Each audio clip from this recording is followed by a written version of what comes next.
শ্রাবণ মাসের পবিত্র তিথিতে মহাকালের প্রদোষ উপলক্ষে বিশেষ রুদ্রাভিষেকের আয়োজন করা হলো বর্ধমানের একটি প্রাচীন শিব মন্দির বর্ধমানের লোকবাজার শিব মন্দিরে। প্রায় 10 বছর ধরে এই মন্দিরে ভক্তের উপস্থিতিতে নিয়ম নিষ্ঠার সঙ্গে শিবের আরাধনা হয়ে আসছে।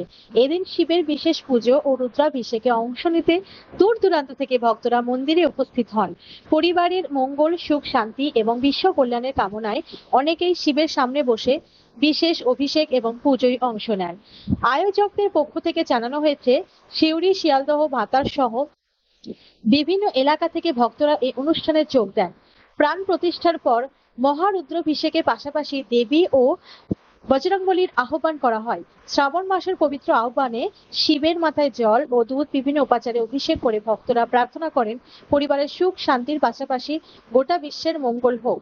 মন্দিরের পুরোহিত অদিত্য পাণ্ডে জানান, ভক্তদের বিশ্বাস এবং আস্থাকে সামনে রেখেই প্রতি বছর এই বিশেষ রুদ্রাভিষেকের আয়োজন করা হয়।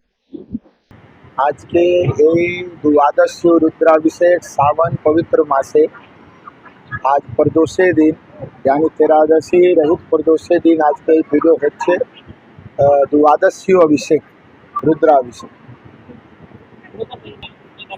এই অনুষ্ঠান এই মন্দিরে মোটামুটি 10 বছর থেকে হচ্ছে। এইখানে আজকে জোড়ার মধ্যে বসে আছে মোটামুটি 21 পরিবার নিজে ভক্তরা নিজে মনোকামনা নিয়ে আজকে শিব রুদ্রাভিষেক করবে। আর বাবার অভিষেক করা শ্রাবণ মাসে পবিত্র অভিষেক করা ভালো ফল এই নিয়ে মনোকামনা নিয়ে সবাই ভক্ত বসে।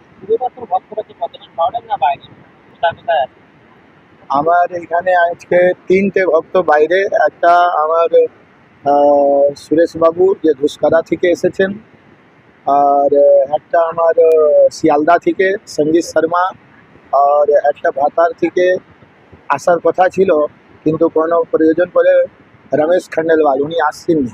তা এখানে এমনি বর্তমানে শহরে সব জায়গা থেকে লক্ষ্মীপুর মাঠ আছে, বিসি রোড আছে, রানীগঞ্জ বাজার আছে, সবাই ভক্ত এখানে পৌঁছেছে।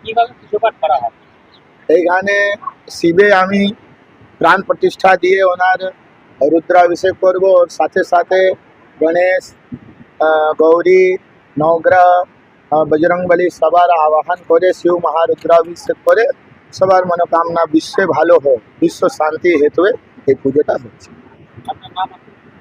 আমার নাম আদিত্য পাণ্ডে, এই মন্দিরে পুরোহিত।